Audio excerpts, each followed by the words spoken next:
What's up guys, Chris from SOFLETE here with another weekly tip episode. Today we are talking about your shoulder. Specifically, we're talking about your rotator cuff. Most of the time we find our rotator cuffs when something is injured, especially at least if you're like me. So the rotator cuff, in case you guys didn't know or were asleep during your anatomy class, are actually four distinct muscles, small muscles, that are buried under these big giant muscles. All right, we don't need the anatomical terms, but basically what happens is these four muscles converge right here at the top of the humerus. What they are responsible for is a wide variety of things. Again, it's easily injured, easily broken, and usually you don't have days that are dedicated to working on your rotator cuff, right? We do bis and tris, pecs, delts, whatever. There usually are no rotator cuff days. So what we're gonna do, when you guys are pressing this week, we want to be able to prep your rotator cuff to be able to sustain weight overhead and help stabilize that shoulder. To do so, we are going to use these rubber bands. Now there's three different types of bands that I have on here, and I'm going to show these as a demonstration as to how to select the appropriate band for you. If you notice, this red band is the thickest, followed by this band, which is the thinnest, followed by this physical therapist stretchy rubber band tape stuff, right? But provides very minimal resistance.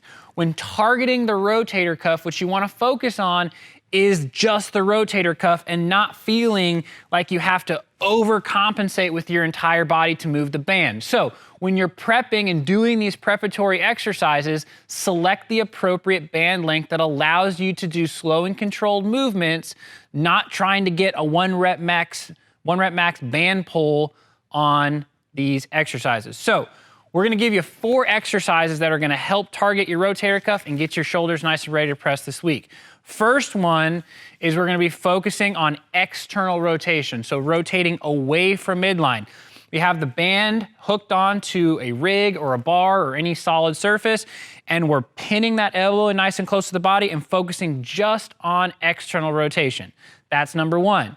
Number 2, external rotation in a different plane of motion, all right? So we're hooking the band, band's gonna get wrapped up in our hands, and we're gonna externally rotate. Again, bringing our arm up to about 90 degrees is all you need to do for this exercise.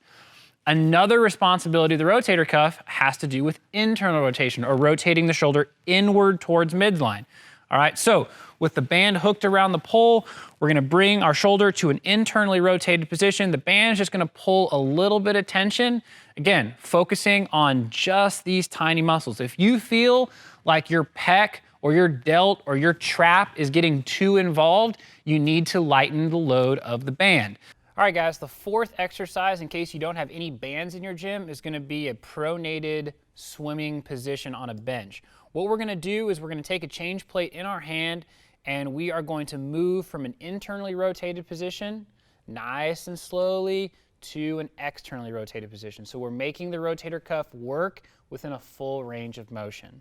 For more information and weekly tips, click the red button below that says subscribe. Follow us on Instagram at SOFLETEHQ, and we'll hit you with more information next week.